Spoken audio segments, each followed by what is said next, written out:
7, 6, 5, 4, 3. Oh, smooth as butter. Hello, brilliant people. How are you all doing? I am Dr. Tim Zijlstra, and this lovely chap here is Alexander Wood. Yay, that's good, that's good. Welcome to our, I think this technically is our inaugural proper 2020-2021 live stream. I think that's First one that we call properly it. advertised live, that is. Yes, and you can see that it's been successful because we've got 6 viewers. So it's already worth our effort, isn't it, Alex? That's great. Yeah, and actually I'm being a bit flippant about, but one of the reasons that we do these things is because we can record a lot of our content this way, and then we make wonderful resources available later on. Well, I don't. You do, Alex, don't you? Oh, I tried to do that. We had our first one come out this week on Monday. What was that? That was about self-motivation, independent learning. Came out of the video on Monday, and next Monday we've got Understanding the Question coming out, unless I have done something wrong with it. But it's currently scheduled, and so that should be good when it does come out. I think so. But Tim, what are we talking about today? We are talking, Alex, about reflective writing and being reflective, and how do you do reflective writing? We had some questions about that after our last academic writing workshop. Yeah. So we thought, you know what? Why don't we just do a live stream on reflective writing? And I like this. I think it's a really good topic, and it's very important. So it should be fun today. We should be having a good time, I would think. Yep. So just to give you an overview of what we'll be covering in this reflective writing workshop, first of all, we'll be having a chat about what reflective writing is, why you need to do it, and giving some advice. We've got some student advice lined up that we got on social media from the at Derby Uni Library Instagram account. And Tim is going to be showing off our reflective writing skills guide, and also the fact that we have PebblePad available. He will be broadly telling you what that is, and then asking me to tell you all the specifics about it. Yeah, because I haven't got a clue. Tim is then going to talk to you about something he does have a clue about called browsing, which I don't even know about. And he's going to be demonstrating what that is and how amazing that is. And from there, we're then going to talk about grammar topic of the week, which is going to be all about talking within the first person. And then we'll wrap everything up and give you an activity that you can do outside the workshop to improve your reflective writing. Homework or improvement. Improvement work, yes. Yeah, so you don't have to hand in to anyone. I think it's going to be fun. I don't quite know where to start though, Alex. Shall we begin with just talking about reflective writing and what it is and what we do with reflective writing? Let's do that. So the first thing we're going to do, as I just mentioned, is we're going to have a little discussion about reflective writing. So Tim, would you like to explain to everyone in the audience what is reflective writing?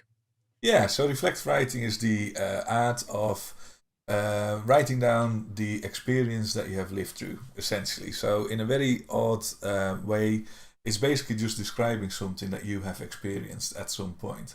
And you do that for different reasons. And one of the main reasons, we talk about this all the time, we talked about this in the academic writing session as well, is to look back at what you've done. It's a sort of a feedback loop for yourself in a way.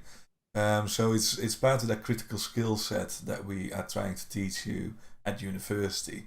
And the better you become at reflective writing and keeping track of, your experiences and things that you've learned from, the better hopefully you'll become as a student, and the better your work will become. But it's also useful for more than that, though, isn't it, Tim? It's also useful for things outside of just being a student. Yeah. And I like to incorporate reflective writing, or not reflective writing, just reflection into everything that I do. This live stream, we've constantly reflected on this. This is our 3rd week of doing it, and we've improved every time. And you can apply it to almost everything that you do. So, Tim, why do people actually need to do reflective writing? What's the purpose of it? So there's a number of reasons for it. And I'd like to begin with a very practical reason for becoming good at reflective writing, and that's actually that in your professional career you might well end up in a situation where you have to apply reflective writing. So I see you giggle, Alex. I'm not going to ask about it yet. I'll continue my story first. But you might well end up in a professional setting where reflective writing is really important.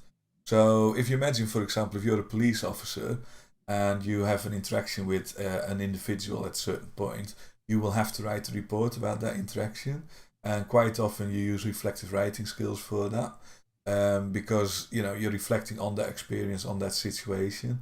If you're a nurse, for example, in a big hospital, reflective writing is really encouraged to help you to stay on top of the learning, of the constant evolution of things that you're working with. If you're in a library, for me, reflective writing in this role that I've got here helps me to understand where I think we can do better, what sort of things we can improve on. And it's not always in the form of reflective writing. So I think that's actually quite an important distinction to make. Reflective writing is keeping a diary, right, in a way. But it doesn't have to be an extensive story. It could literally be scribbling down just a couple of notes about something that you've done. So we'll talk a bit more about that later on. But yeah, it doesn't have to be extensive at all. I just think that reflective writing is really important because and reflection just in general at university, because at university you're there often at undergraduate level for 3 years, at masters for 2 semesters, or maybe more if you're doing it part-time like I am. But at each semester you've got a chance to improve and reflect upon what you've done in the past and find a way to take that step up. And every time that you study a semester, you can think back, find what you can improve, and work out what you need to do differently next time. Yeah. And the fact that it's such a you're at university for a long period of time, it allows you to constantly improve what you're doing. And Yeah. that is why reflection is really important at university. But we do have individual reflective writing assignments as well as just doing reflection on things like feedback and how you've done. Yeah. Feedback is an interesting one, isn't it? In a way, that's your lecturer reflecting on your work, if you think about it in that sense. So again, that's a form of reflective writing that we probably don't always realize is reflective writing. And again, it harks back to the idea that keeping a diary, which used to be really popular, I don't think it is anymore, but keeping a diary in a way is reflective writing, and people have sort of taken that as the gold standard. But there's quite a lot of different ways of being reflective and keeping track of your experiences. We'll definitely cover those later on in this session. So, Tim, sometimes people are given reflective writing assessments. Mm-hmm. How do those differ from the traditional normal assessment that you're given? So let's compare a reflective writing assessment with an essay, for example, with a research question that you get. So the first thing is that the research question is different in the reflective writing assignment, because you're writing about an experience that you've chosen to write about. So let's say you're a teaching student, primary education student, and you want to write about a day in the class, and that's part of your assignment, that you describe how you planned it, what sort of experiences you had, whether you managed to keep the kids under control, whether you think they learned anything, what were your successes, what were the weaknesses of the day.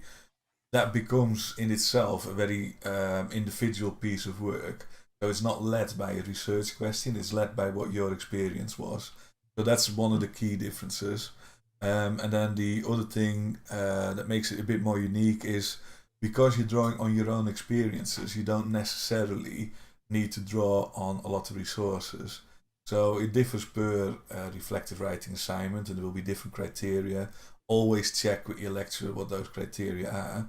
But you may well find that you, in the reflective writing piece, you only refer to one or two sources that you've drawn on for that experience, and that can be fine. That doesn't necessarily have to be a problem with reflective writing. And often those sources are more theories about practice or professional practice. Yeah. So when I've reflected, I've looked at what, especially in my area, which is the background of it is the law, there is professional conduct guides that we have. So I reflect on how my conduct matches those guides. And I also reflect on theories that other people have and methods of doing things that other people have. And I would compare those to what I've done. Absolutely, yeah. Writing a reflective assignment can actually be a lot different and a lot more difficult to start or to get your head around just at the start compared to a normal assignment. At university, constantly throughout your 3 years, you're told, as at undergraduate level, and a general degree, you are told to not write in the first person, to write in the third person. You're told to write using other people's ideas and only really talking about your own ideas when you make a point or conclusion or critical analysis. Whereas reflective writing, you're talking completely about yourself. And so for some students, that actually can be difficult, and it can be difficult to write like that because you're just almost programmed not to. I know I struggled when I initially started writing an assignment like that. So Tim, do you have any advice for students for changing between writing a normal assignment to a reflective assignment? Yeah, so there's a number of things that you need to keep into account. So there's the first and third person aspect that we'll talk about a bit more later on, because that's actually it can be a bit complicated. But yeah, that's one of the key differences, that you write in first person. And if you feel that that isn't right, then that means that you're not writing reflectively. That sounds quite, how do you say, as a stark rule, if you like. But if you feel that it's difficult to write in first person, then you're probably not reflecting correctly on the experience, because you're not using your viewpoint to do it. So if you write it in first person, and again we'll touch on that a bit later, it should already set your mindset slightly different. So reflective writing in first person is, I did this, this happened to me, and it's about you as a person going through that experience. And in an essay in general, we ask people to write in third person, so and the passive voice as well. So it's about they and what a certain object or subject experience. So it's a different way of looking at it. I think something that is controversial as an assistive tool to help with reflective writing, which you might disagree with. I think me and you have differing views on this. But if you are struggling to write reflectively or get in that mindset, there are some models out there that can help you. So, Tim, do you want to discuss the models, or what your viewpoints on models are? Yeah, and I can counter that. Actually, I do think these models are quite useful. I'm just going to have a quick look. I'm not sharing the screen yet, but I'm going to have a quick look in our skills guide for reflective writing. I think we made a bit of a change recently in it. We have made a change, yeah. Yeah, so those models aren't actually there anymore. But there are some tools though, aren't there, on there?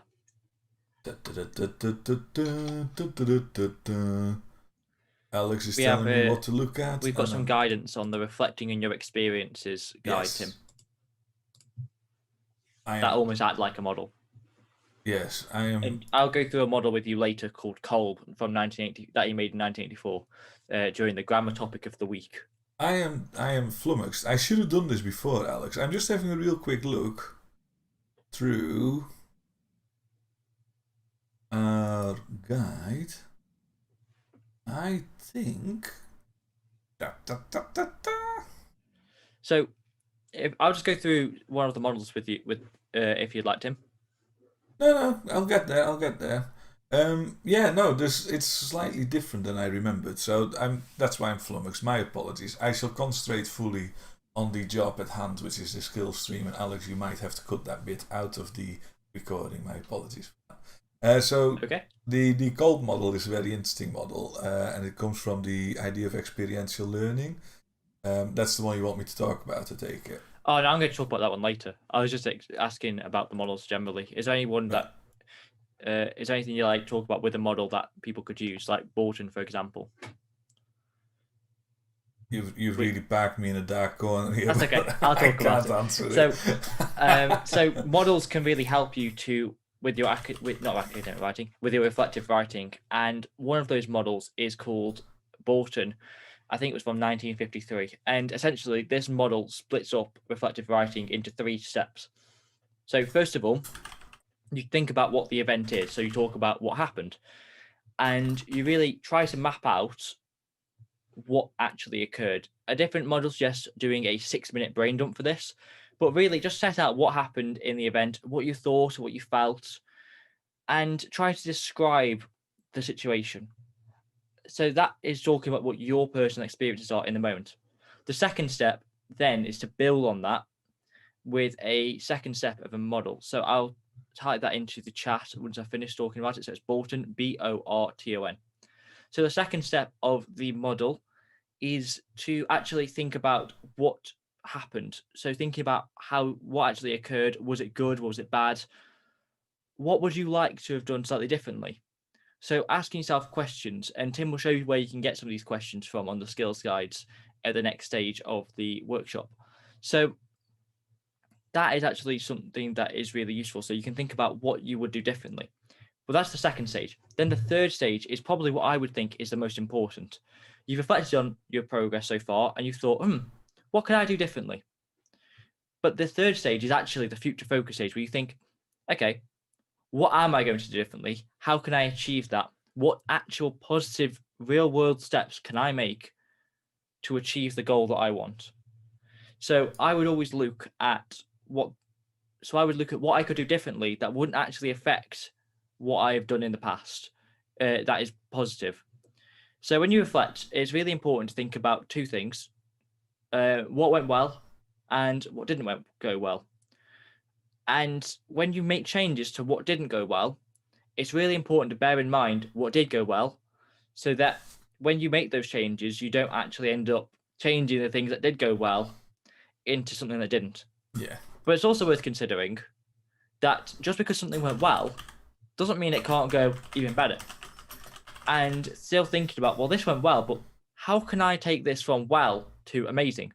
So, for example, some students may be happy with a 2-1 degree, but I would challenge you to think 2-1 degree is good, but how can I do even better? And by just thinking about ways that you could improve, even though you've got what you wanted, that is the way that you can really set yourself up in almost a growth mindset of improving yourself and becoming even better. So have you got anything you want to add to that, Tim? Yes, because I now done my homework. You didn't tell me I had Hey. to talk about the specific models. I might be a doctor, but I haven't got a memory. Anyway, so I've looked at the models now, and I've found in particular Kolb and Borton. And Borton, in my opinion, is the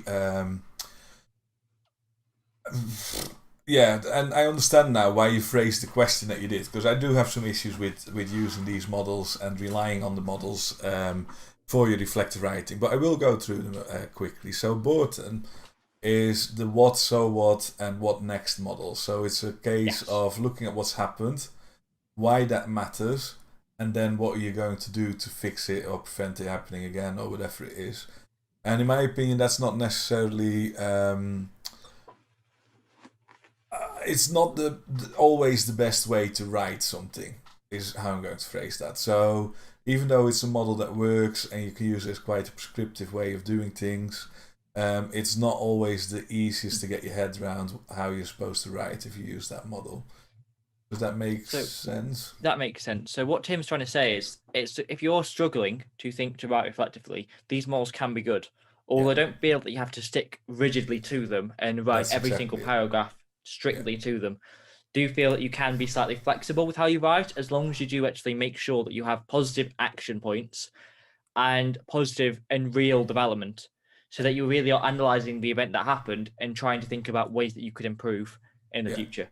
So they're the crucial parts, but actually the form it takes doesn't always have to be in those exact questions. No. And by changing the question, you actually might find different results that could work. Yeah. So one of the other models that's really popular, and actually I used it quite extensively in my PhD and things like that, is the experiential learning cycle by a chap called Kolb.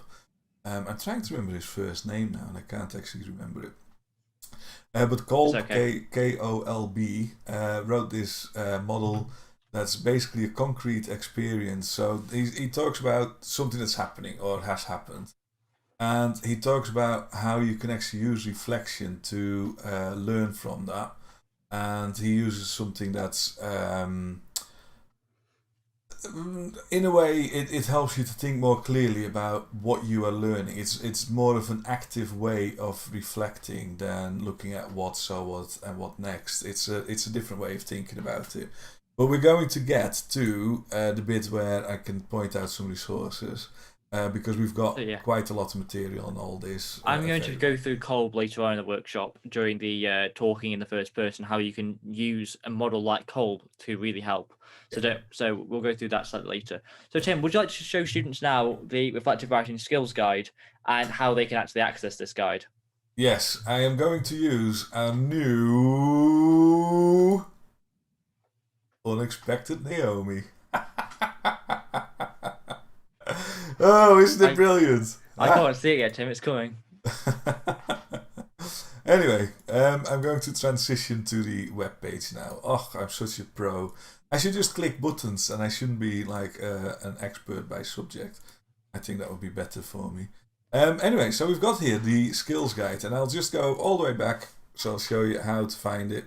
If you go to the library website, you can find it by clicking here, find subject information. You then click on skills guides, and then you click on reflective writing. So that gives you a, well, basically a quick route to find what we are talking about here. And reflective writing is an interesting skills guide because there's so many different ways of doing it. And I think that's why this stream is actually quite useful as well, because we're trying to open up that idea of reflective writing. And it's really important, again, that you talk to your academics, the people who set the coursework for you, to find out how they would like you to interpret reflective writing, because there's so many different ways of doing it.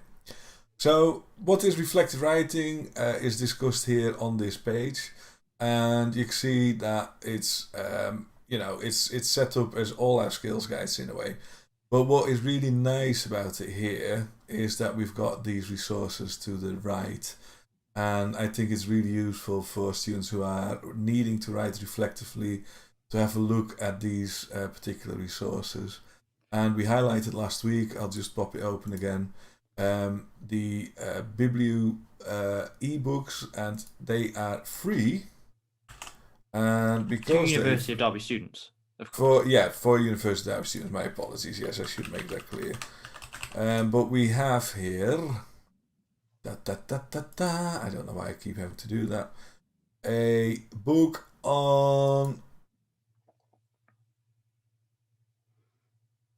We have, haven't we? Have I made this up? I thought we had a reflective writing. We do, Tim, if you scroll over. I would use the search bar, in all honesty.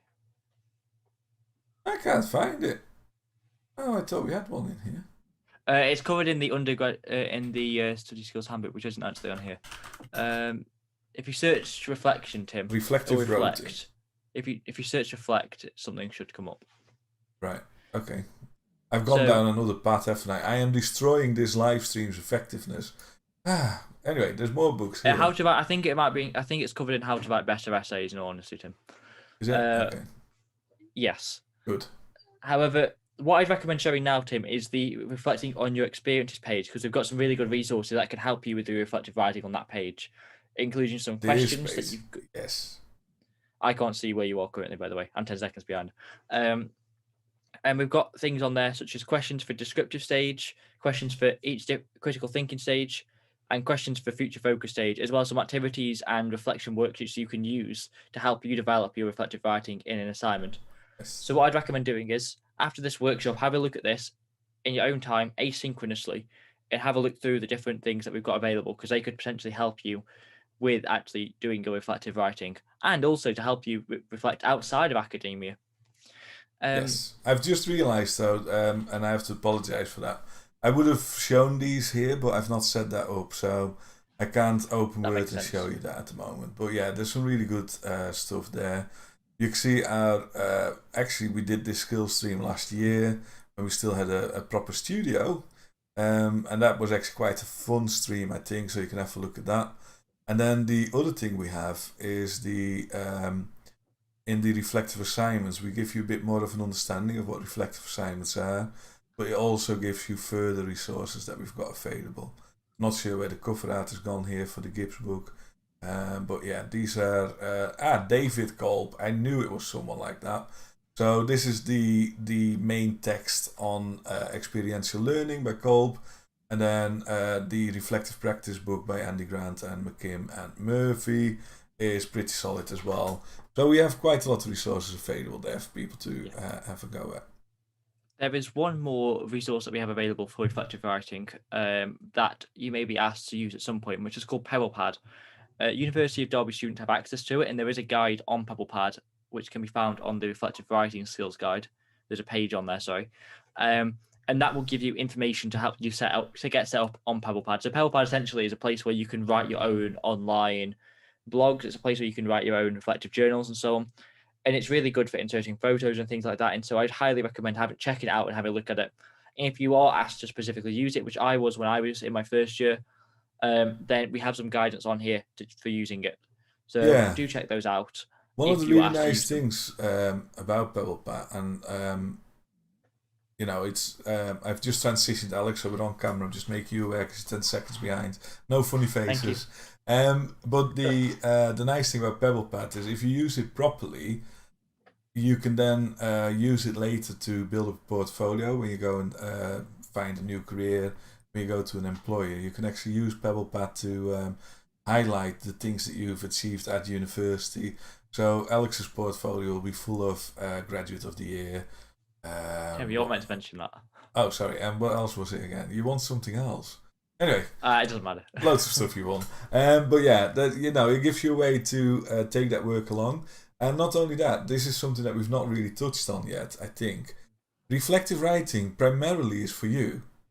Right? You're not necessarily reflective writing for other people, even though if it's for coursework, you write for other people. But in principle, the art of reflective writing is meant to help you reflect on what's happened, right? Nobody else really. It's all about you, and you need to keep that in mind when you're doing it. It's a way of improving your skills, isn't it? It's an assignment that is made purposely to help you develop the art of reflection, but also help you to individually develop on the key skills that matter for your subject area. Yeah. So for me, I write one about the skills involved in law. So I wrote about negotiation. I wrote about doing advocacy. I wrote about doing presentations and also writing assignments. And I reflected on all of those experiences as part of one big essay. And that really helped me develop those skills. And I've kept reflecting ever since. And now I reflect on every single thing I do. Yeah. We always have a debrief after these streams, for example, where we talk about what's gone well, what could go better. So we'll talk about the fact that Tim didn't know about the models and what we can I was not prepared for it. So we can fix that in the future so it doesn't happen again. And that's what reflection is all about, because things like this will happen. And there's always, when you start something up, no one's an expert at anything. The only reason why they get better at it is because they reflect over time and they learn and develop those skills. Absolutely. So can I just one more thing I want to touch on with that as well? Sorry, Alex. I know you've got your time plan and all that, and I do have my time plan, Tim. But one of the things that I think is really important is that sometimes people feel that reflecting properly takes too much time, and it's a pain in the neck, and you've got to do it. Someone's told you have to do it, so they don't actually put the effort into getting reflective writing right. Reflective writing, right? Yeah. But basically, like I've highlighted before, you're doing it for you. You're not doing it for anyone else. And it takes learning about yourself to actually get to the point where you're comfortable reflecting on things. So I can definitely state with 100% certainty that at some point in my life, I would have hated doing reflective writing and reflecting on my actions, reflecting on my experiences, because I just, I'd lived in the moment and whatever. Once you get into that mindset of reflecting is good and you can reflect on everything, that's when your critical skills really start to pick up. And reflective writing is just really important for that particular purpose. So do take that away. It might not always be fun, but it's definitely got value. And it really does help you to achieve your goals. So I'd 100% recommend it. Just before we move on to the next stage of our event, which is going to be our "You Might Find It Useful to Know" section. Just before we get to that, something we try to do for these workshops is we try to get student voice in them, because we're all about co-creation. And so what we did for this workshop is we went out on social media on our Instagram account. So we went on our story. So if you're interested in following us on Instagram, follow us on Derby Uni Library on Instagram. Tim, can you put that in the chat, please? And we asked students on there, what are your tips for reflective writing? And so we've got 5 tips that we're going to read out now, and we're going to comment on them a little bit and see what we think. Can we just highlight, Alex, the fact that oh, you've just gone silent for me. I don't know what's happened there. Can you talk for a second just so I can make sure? Hello, Tim, my old friend. Yes, you are audible. Hopefully you can hear me again. Yes, I can. Yeah, something happened. I don't know what it was. But just to point out, Alex, I'm still the boss, yeah? I'm going to push you out of the screen in a second. Can you put that in chat now, Tim? Bloody hell. Oh, what? fine, Tim. I didn't say you should do it. I said can you? No, Because otherwise I'd just stop and text. Anyways, so let's talk about our student tips for reflective writing then. So we've got 5. So Tim, as the boss, would you like to describe them or would you like me to? Well, shall we just go by the first one? And because we had a bit of a debate about this before, didn't we? We did, yes. Yeah, so the first one is using the first person is a must. And that might be true in some cases, but not in all cases. And this is actually, if you're reflecting for yourself, yes, absolutely. Write in first person, don't worry about it. Sometimes your academics, your lecturers will expect you to write most of the work, even though it's reflective, in third person. And you will have to try and make it work. And it's not necessarily easy, it's not necessarily fun. And in my opinion, it's almost definitely wrong to ask that to be reflective writing. But sometimes that's the case. So definitely make sure you check with your academic what is expected of you in terms of style for the reflective assignment. But as a general rule, I 100% agree with the advice. As a general rule, that using first person is a must. Yeah. If you are told to write in first person and then you don't throughout, that's probably not going to be, you're not going to be reflecting on things properly. No, so do make sure that you use the first person if you've been asked to, which is which is a general rule, is almost always the case. But it isn't always the case. So do check your assignment brief. Yeah. So one of the second piece of advice. Just one more thing about that. One of the rules of academic writing is that you keep the same person and the same tense when you are writing. And that's where it gets confusing, right? If you have to flip between first and third person in an assignment, that's bad academic writing practice. And you've been taught that that's bad academic writing practice, and that's why that is confusing. So, yeah, it's a bit of a problem. But let's move on to the second one, which is much more sane. Yes. So the second piece of advice is don't write in the same way as you would write an essay. And I totally agree. The first thing I always recommend doing is distinguishing the two. Don't act like this is an essay. It's not. It's a reflective writing essay, yes, but it's not the same as a normal essay. So approach it differently, approach it with a different mindset, write it in a different structure, and don't do what you'd usually do in terms of the way that you'd write it. So follow different pieces of advice. A lot of things will be similar, but just make sure that you do change what needs to be changed. Yes. Yeah. Then the third one that we got is ensure you think of a positive action to take, and that's actually really important. So again, with critical thinking, and we've talked about in the academic writing workshop quite a bit, being critical doesn't necessarily mean being negative, right? And actually drawing a conclusion from an experience, even if that is something like I have to improve, that's not negative. The fact that you've drawn that conclusion is a positive. So always try and use reflection honestly as a means to improve, because improvement is always positive. Right? If you realize that you have to improve, you're doing it right. If you're not realizing you have to improve, then you're doing it wrong. And I think that touches on that point I made earlier, that you have to learn to reflect and learn to accept that in particular. I totally agree. The fourth piece of advice is reflect as you go along and do what you need to reflect on. So essentially what I believe that means is to keep reflecting as you go. So don't just think I'll reflect just in one block at the end when my assignment's due to be written. If you know you've got a reflective essay coming up, start reflecting early, reflect on the experiences as they happen immediately. Almost like keeping a diary of the event. And I actually found that really useful. And when I did my reflective essay in my second year, a lot of students tried the other option, which is to just write the essay when they write the essay and reflect then, but they've forgotten all about how they felt in the moment. Yeah. And so they were almost making stuff up or feeling things differently. Yeah. Well, if you've got the raw, unfiltered emotions written down as they happened or just after they happened, that can really help you do reflective writing. So I'd agree with that. Yeah. There's a nice interesting parallel with this as well. That's a typical librarian parallel, I would say. But when you are searching for information, people always forget to write down where they found the information, and they then struggle later on to find that information because they didn't write down where to do it. So yeah, reflecting, you need to do it continuously. It's something that should be, it doesn't have an on-off switch. It should always just be there. You should always be willing to reflect on what's going on. Yeah, and keeping track of that is really important. And the final one, this is a cute one, I suppose, is be yourself. So we haven't got a swear jar this week, I don't think, have we? I've not actually. I hope we don't need one, Tim. Well, I've already sworn, so Oh. it's yeah, you missed it. If Naomi had been here, She is here. She's watching. she's here. Yes. Naomi would definitely have told me that I would need to pay money into some charity pot for. I think I said bloody hell. Anyway, back to the point of being yourself. You're writing for yourself. You're reflecting for yourself. So use that, as a positive, and just be yourself in the way that you write as well. Don't worry too much about the form and the structure.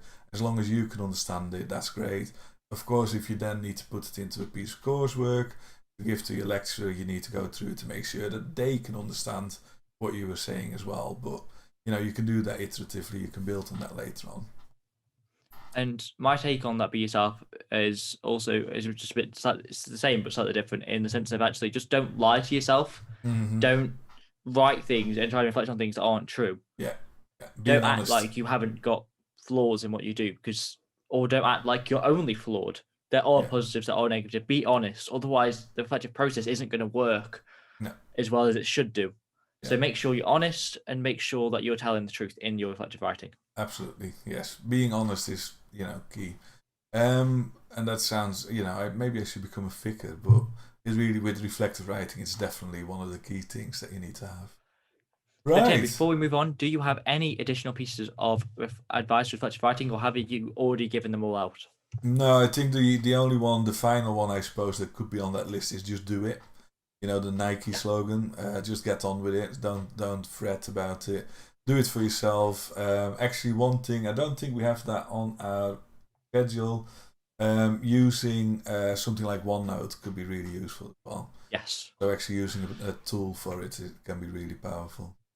And all students have access to OneNote as part of Office 365, which can be found through Udo. So try and use an app like that. That could be something that you could use to note down your experiences instantly. So I have Google Keep, which is something I use similarly to just note down my experiences just after they happen on my phone, so I don't have to have a laptop and formally sit down to do it. So that could be something that's useful to do that then. So moving on now, we're going to now move on to our section called You Might Find It Useful to Know. This week, Tim is going to explain all about an amazing tool called Browsing. Is it a tool? It is a tool, yes. And I'm not sure, is it amazing? Yes, I think it's amazing. I'm going to show... You told me it was amazing. I don't know anything else about it. No, I think you're the sort of person who would actually find it quite a fun thing to do. I'm going to show the web version of it, and I'm going to preface that by saying that the app that you can get with it on your phone is better in my opinion, but we'll get to that in a second. This is a tool called Browsing, and you already know that we as a library offer you lots and lots and lots of cool digital gimmicks and things. If you don't know, then you are in the right place to hear about them, because I am going to highlight Browsing. So the way I got to this page, I always forget to do this step, is I click on Find Subject Information in the on the website, and that takes me here, and then we can find Browsing.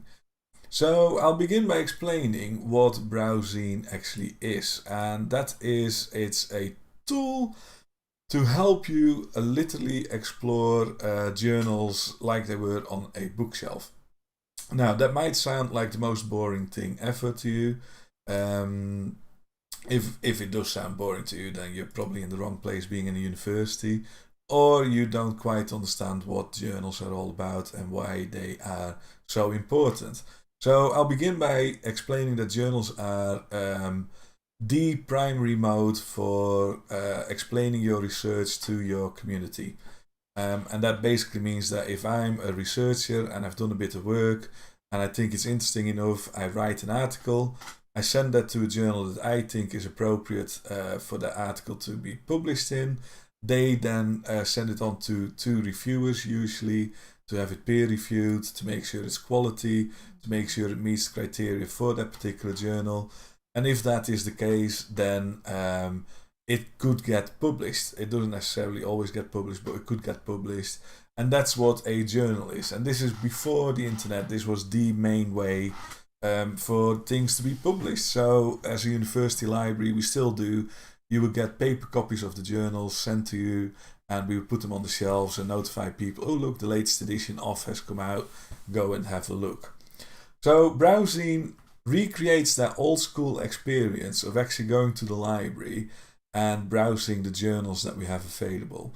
The really cool thing is that because we have so many digital journals only now, or digital only journals I should say, we don't necessarily get the print edition anymore, simply because of the waste of paper, the cost involved and all that. Having a digital is cheaper and easier for us. With browsing you can experience the journal as it was intended as a paper edition, but in a digital format. So I'm going to go and let's pick history.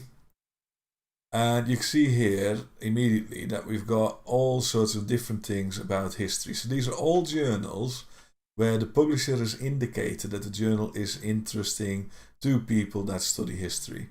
And you can select different things here. So you can do the history of geographic regions, and you could find, for example, African history.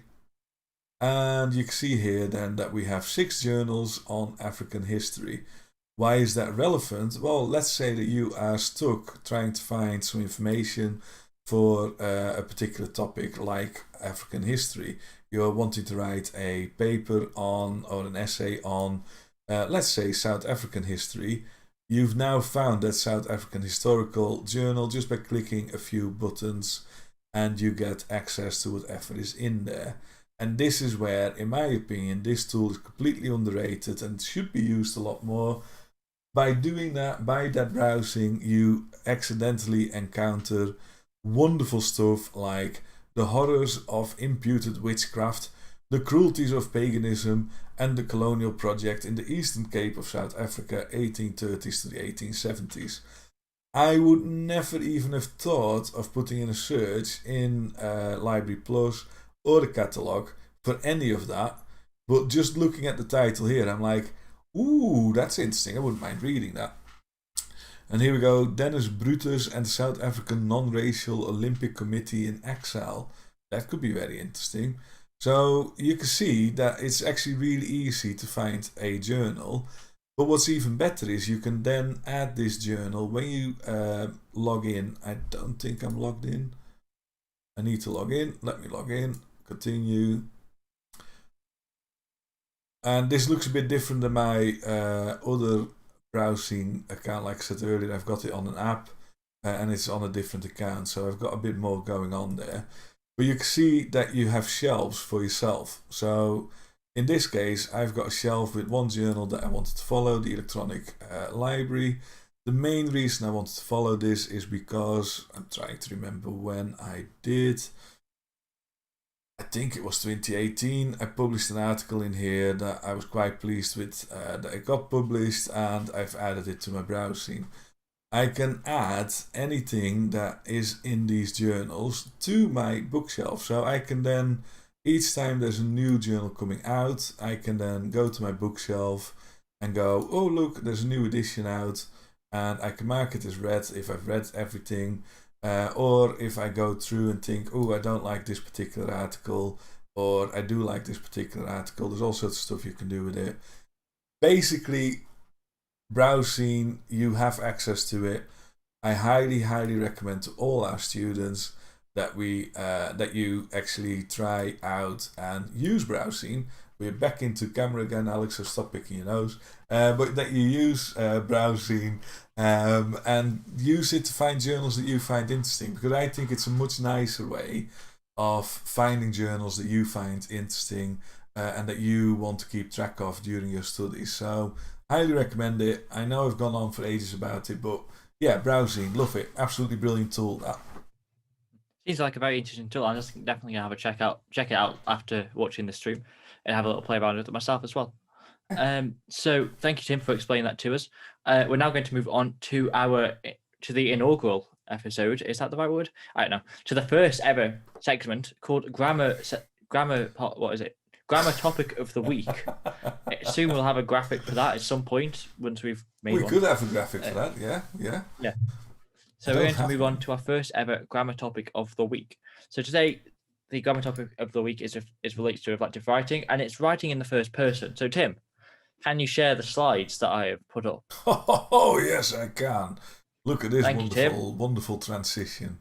Whoop. Oh, I don't know when they're up, so I'm just going to wait. they are until up they're now. We're on the starting screen, so you'll have to tell me which slide you would like. Can you move to the second slide, Tim? I am going now to writing in the first person. And can you go full screen? I don't know if you already are or not, because I can't see. I'm going to try. This could blow everything up. 1 second. Okay. Who would have thought that all it took to destroy the library live stream was full screening a PowerPoint? No, If not, you can just zoom in. Yeah, it's not doing it. It's not doing it. So I'm looking at something completely different than you. I can't go full screen, Alex. We will need to find a better way. Zoom it in, Tim. Zoom it in. Zoom in. It's at the bottom right. Because I'm 10 seconds behind you, so I can't see. Oh, you've zoomed in a lot, Tim. Yeah. Well, Crikey. You told me to zoom in the bottom right. What are we looking at, Alex? So can we look at the whole slide, Tim? Yes. In a way that everyone can see. Oh, you were telling me where the zoom was. I know where the zoom is. I have got an education, you know. Cool. So, I'm going to talk to you today about writing in first person. And really, the reason why writing in person is so important in reflective writing is because, as I said earlier, that if you write in the third person throughout, you're probably not talking about yourself. So shall we go on to the next slide, Tim? Yep, so, it's up. Reflective essays comprise overall a blend of your own experiences that are unique to you and what you've done, and also academic theories and practice guidelines that you will cite as part of your essay of things or ways that you could improve, or ways that you actually are checking out, or ways of finding out that actually you're on the right lines of what you're doing already, and so something doesn't need to change. So, because of this, you therefore need to actually write about yourself. But you also need to write about yourself whilst balancing it up with referencing academic theory. So how do you do this?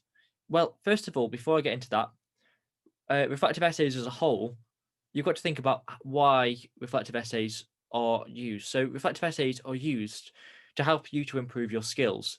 So keeping that in mind whilst you're actually learning about reflective essays, I think is really crucial. So reflective essays are all about you improving your skills. So make sure that by writing your essay, you're actually improving your skills. And by realizing and doing that, that will help you to actually achieve what you want to achieve. So can we go to the next slide, please, Tim? So, trusting that we're on the next slide, how can I write in the first person? So first of all, and something that we actually got given in the advice earlier, which I thought was very telling, is that I would recommend to distinguish everything you have learned about structuring a normal essay alternate. Don't necessarily use the same writing strategies as you would use in a traditional essay. Use something slightly different. So, as discussed earlier, there are a number of models that are available to help you with reflective writing. And one which I'm going to be discussing to help you write in the first person is a model made by David Kolb, or I believe that was his name because Tim said it earlier. And he made the learning cycle. And essentially, this is broken down into 4 stages, and these will help you to write in the first person if you're really struggling. So the first stage is the actual experience. The second stage is reflecting on that experience. The third one is generalizing. At this point, this is where you can put in your academic theory and practice notes. And then after that, you think about what the future-focused application/planning is for what your next step is going to be. So the following sections are based on a book called Writing at University, which is from Cream and Lee, which is available in our library. And I've loosely based this off that. So do check that book out. So next slide, please, Tim. Oh, you're already on it. Crikey, you're ahead of the game. So the first stage of Kolb, which can help you with writing, is to actually write an account of what's happened. As I recommended earlier on, the sooner you can write the account of the experience, the better. So if you do know that you've got a reflective writing assessment coming up, try to write down as early on as possible what happened and do it in past tense. This is a descriptive phase. In this phase, make sure to talk about, first of all, not just about what happened, but also about how you felt, because often feelings and what you felt whilst doing it and what you felt afterwards, and also before it, they can be useful for you improving. Because sometimes if you felt nervous before something, you get to think about how could I improve or handle those nerves better, as well as also handling what else happened. And you could sometimes use your feelings to attribute as causes to some things that might have happened or gone right or wrong. So the next stage, as Tim has nicely changed us to, is the reflecting stage. So here, while still writing as I and yourself in the first person, you need to look back at the events that have happened and ask yourself some critical and reflective questions. So we've got some questions available on our reflective writing skills guides. They will be linked in the description of this live stream and also this video if it does go up as an individual video. And you can use those questions to help yourself to actually ask critical questions and reflect upon your experiences. So the questions you could ask are things like, what was important about that event? What went well? Where did I work best? What choice? Why did I make the choices that I did? What was the impact of doing this? How do those feelings affect what happened? So by asking yourself a range of critical questions, you can start broadening that experience from something that's just descriptive and saying, here's what happened, to actual analysis and analyzing what happened. But if you notice, all those questions that I've asked here, they're all about you or your actions. And by basing the questions that you're asking yourself on yourself and your actions, that can really help you to write in the first person. And so the real piece of advice for writing in the first person is actually just to shift yourself from the writing of one structure to another. And by using these questions, it almost becomes instinct to write in the first person. Next slide, please, Tim. Oh, you're already there. Generalizing stage. So the third stage is the generalizing stage. At this point, the book that I read recommended switching to third person. Although all that means effectively is not saying the word I, and instead talking about what authors have stated. So at the generalizing stage, what I would recommend doing is doing some research, looking at the wide area of the field and looking at how your experience actually relates to general theories, professional practice, and also academic literature that's out there. And talking about those and what they are. You can do a little bit of analysis here and there, but generally say what they are. And the key is applying those to your experiences. So when you apply them to your experiences, that is when you actually start talking the first person again and saying, how could those impact my personal experiences? So some questions that you could ask yourself is, well, how did the experience that I've had fit within these theories? How does it apply to them? Why does it fit or why doesn't it fit? And what framework can actually help me to make the most out of my experience? So for me in my area, I studied law, and we had a number of different frameworks that are available. So we had the code of conduct for the professional area that we're based in, but there's also practice framework and practice notes that I could refer them to. So by just doing some research, that could really help. So this next stage and the final stage of Kolb, that is as a model that can help you with writing in the first person, is the application and planning phase. This is the future focus thing. Now you're looking at what can I do in the future to help me out with getting and doing what I want. So look at the practice that you've done. Look at your experiences and look at how practice linked to it and think, are there any ways that I could better align my experiences to practice, to the practice and theories that are out there? What can I do differently? What positive actions can I take going forward to improve? But if you look at this model again, almost all the questions have the word I in them. And by asking yourself questions with the word I in them, you are instinctively going to answer those with answers with I in. Because as something I say in the understanding the question workshops and skills that I talk about often is trying to use the words of the question. And by just inserting I into the questions you ask yourself, you will start instinctively writing in the first person. So my advice is try to distinguish the fact that this is different from a normal assessment, and don't focus on how you use the write. Use a model if you're really struggling, and just try and ask yourself questions that will get you to write in the first person. So it's all about the questions you ask yourself. And models like Kolb, there's other models out there like Gibbs and Bolton. They can really help you to start writing in the first person. So Tim, have you got anything you'd like to add to that? No, not particularly. I've clicked onto the next slide because I also realised you were talking about the next slide. I'm going to click on the final slide as well, just so we've got them all. Yes, the final slide is your turn, which is going to be an activity that I'm going to talk about just after we finished this part, and whilst students can ask questions if they'd like to.